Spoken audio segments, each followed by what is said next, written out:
샬롬, 말씀과 함께 새로운 날 시작합니다. 기도할게요. 사랑하는 주님, 우리가 고난을 만나면 누군가 원망하고 싶어집니다. 주님, 오늘 말씀을 통하여 고난 중에 우리가 어떤 태도를 취해야 할지, 또 하나님이 우리에게 말씀하실 때 우리가 어떻게 반응해야 할지 배우는 시간 되게 하여 주시옵소서. 예수님의 이름으로 기도합니다. 아멘. 문제가 닥치면 사람들은 보통 두 가지 반응을 하는 것 같습니다. 하나는 어떻게 움직일까? 또 하나는 그저 쳐다만 보며 손을 놔버리는 거죠. 야곱이 자신의 아들들에게 이렇게 던지는 이야기가 오늘 말씀에 있어요. 너희는 어찌하여 서로 바라보고만 있느냐? 창세기 42장 말씀 묵상할 텐데요. 숨겨둔 죄, 그리고 맞닥뜨려야 할 현실, 하나님이 그걸 꺼내 드시고 그리고 그것들을 직면하게 하시는 장면이에요. 도대체 하나님은 왜 이런 일을 시작하실까요? 말씀을 한번 묵상해 보시죠. 창세기 42장 1절에서 17절 말씀입니다. 제42장. 그때 야곱이 애굽에 곡식이 있음을 보고 아들들에게 이르되, 너희는 어찌하여 서로 바라보고만 있느냐? 내가 들은즉 저 애굽에 곡식이 있다 하니 너희는 그리로 가서 거기서 우리를 위하여 싸우라. 그러면 우리가 살고 죽지 아니하리라.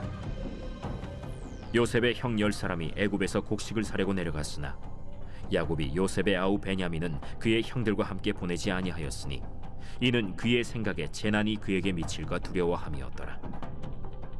이스라엘의 아들들이 양식 사러 간 자 중에 있으니 가나안 땅에 기근이 있음이라. 때에 요셉이 나라의 총리로서 그 땅 모든 백성에게 곡식을 팔더니 요셉의 형들이 와서 그 앞에서 땅에 엎드려 절하매 요셉이 보고 형들인 줄을 아나 모르는 체하고 엄한 소리로 그들에게 말하여 이르되, 너희가 어디서 왔느냐? 곡물을 사려고 가나안에서 왔나이다. 요셉은 그의 형들을 알아보았으나 그들은 요셉을 알아보지 못하더라. 요셉이 그들에게 대하여 꾼 꿈을 생각하고 그들에게 이르되, 너희는 정탐꾼들이라. 이 나라의 틈을 엿보려고 왔느니라. 내 주여, 아니니이다.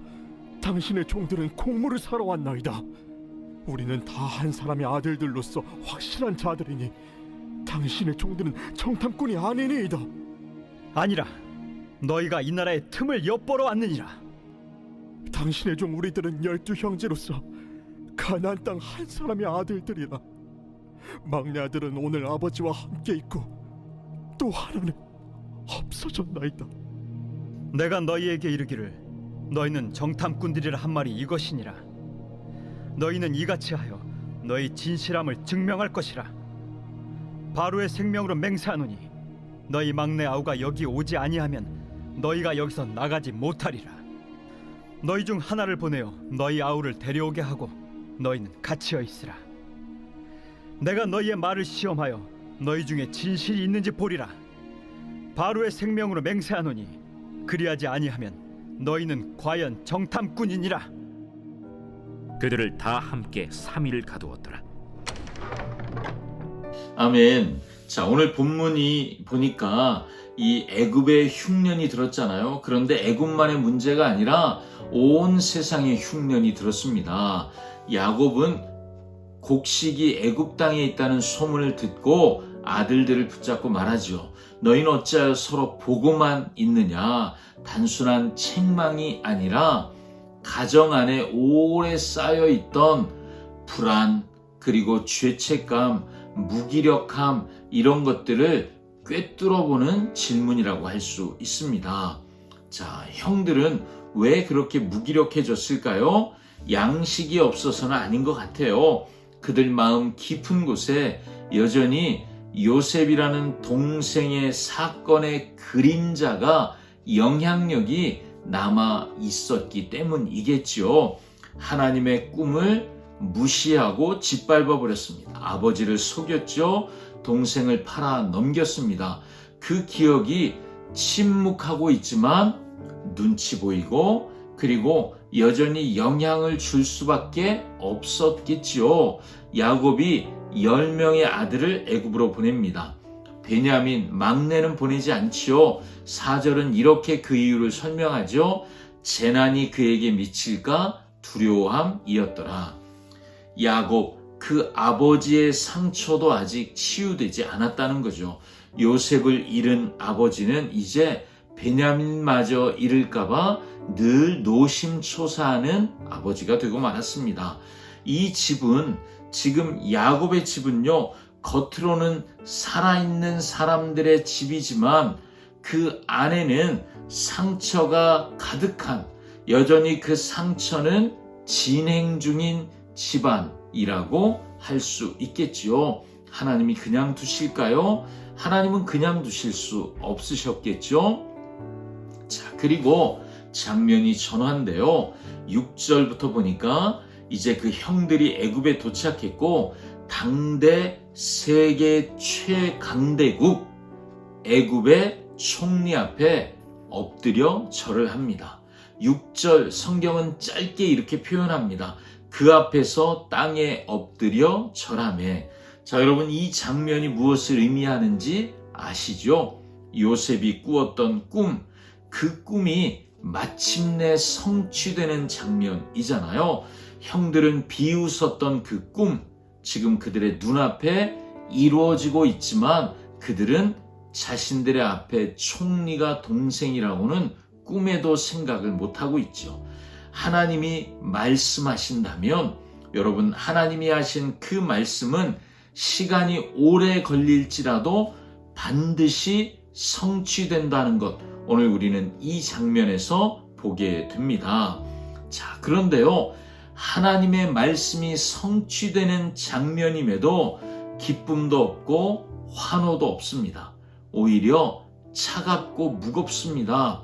왜냐하면 하나님이 주신 꿈은 이루어졌지만 인간의 죄의 문제는 해결되지 못했기 때문입니다. 요셉은 형들을 알아봤습니다.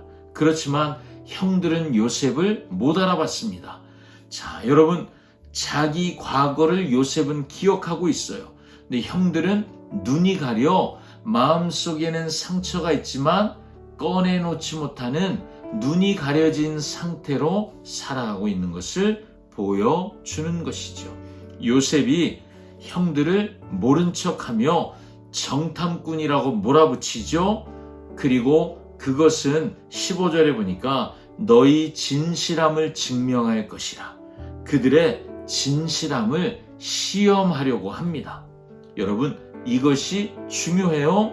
문제는 곡식이 아니라는 거죠. 문제는 형들의 진실함, 다시 말해 회개와 변화가 있느냐, 이것을 보여주고 있습니다. 13절 그들의 입에서 하나는 없어졌나이다 라는 말이 나오지요.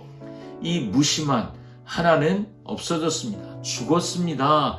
이 무심한 표현 안에 그들의 안에 지금 덮어두고 있는 오래된 거짓, 그리고 또 교묘한 속임수가 여전히 숨어 있는 것을 보게 됩니다. 17절에 요셉이 그들을 3일 동안 가둬두잖아요. 단순한 처벌이 아니라, 복수가 아니라요, 그들로 하여금 자신들의 과거와 마주하게 하는, 직면하도록 하는 하나님의 기다림의 공간을 만들어주는 것이라고 보여집니다. 자, 이 본문을 모압 평지에 있는 출애굽 2세대가 듣고 있잖아요. 그들은 이것이 생존의 비결로 들려졌을 것입니다. 가나안 정복을 앞두고 있잖아요. 왜 우리 조상들이 애굽까지 갔는지 그 배경을 들으며 깨닫는 거죠. 우리의 생존은 곡식을 얻는 것, 얼마나 풍요로운 경제를 누리느냐에 우리의 생존이 달린 것이 아니라 하나님의 약속이 이루어져야 우리는 생존할 수 있구나.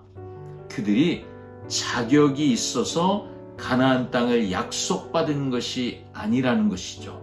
그들도 형들과 다름없이 서로 속이고 서로 미워하고 서로 죽이려고 했던 자들이었습니다. 가나안 땅은 그들이 자격이 있어서 주어지는 땅이 아니라 하나님의 약속 때문에, 하나님의 열심히 그 약속을 이루셨기 때문에 그들에게 주어진 땅인 것을 그들이 깨닫게 되는 거죠. 자, 본문의 요셉은 자기 백성에게 거절당했지만 만국 열방을 살릴 구원자가 되시는 예수 그리스도를 보여줍니다. 요셉은 자기 형제들을 알아보죠. 형제들은 그를 알지 못합니다. 이와 같이 예수님이 자기 땅에 오셨지만 자기 백성이 영접하지 않았죠. 요셉이 형들을 몰아붙이며 그 진실함을 시험한 것처럼 예수님도 우리를 구원하시기 전에 우리의 죄를 직면할 시간을 주십니다. 요셉이 형들을 끝내버리지 않잖아요. 예수님도 우리를 끝까지 버리지 않고 회복의 자리로 이끌어 가시는 분이심을 우리는 오늘 본문에서 다시 그 예수님을 만나게 됩니다. 자, 여러분의 삶에 찾아온 흉년처럼 그런 고난의 기근이 있으십니까? 먹을 것이 떨어질 것 같은 상황, 길이 막혀버린 막막함, 그리고 서로 쳐다만 보고 아무것도 못하는 무기력함이 있으십니까? 오늘 하나님은 말씀을 통해 물으십니다. 너희는 어찌하여 서로 바라보고만 있느냐? 이제 움직일 때입니다. 도망치지 말고 애굽으로 내려가는 길에 가야 합니다. 그리고 하나님이 무엇을 드러내실지 바라보아야 합니다. 혹시 내 안에 아직 해결하지 못한 죄가 여전히 묻혀 있습니까? 하나님은 때가 되면 그걸 드러내실 겁니다. 정죄하시는 것이 아니라 회복하시기 위함인 것, 오늘 본문은 우리에게 그걸 보게 줍니다. 여러분, 직면하십시오. 도망치지 마십시오. 그래야 우리가 살아납니다. 아멘. 기도하겠습니다. 사랑하는 주님, 잊고 있었던 주님의 약속이 고난의 때에 비로소 성취될 수 있음을 오늘 요셉의 이야기를 통해 깨닫게 됩니다. 내 인생의 고난이라고 하는 이 흉년, 기근이 나를 죽이는 도구가 아니라 하나님께로 인도하는 은혜의 통로가 되는 것을 깨닫게 하여 주시옵소서. 우리를 끝까지 사랑으로 인도하셔서 예수 그리스도의 십자가로 구원하시는 놀라운 사랑에 감사드립니다. 예수님의 이름으로 기도합니다. 아멘. 아멘. 우리는 하나님의 은혜로 살아납니다. 샬롬.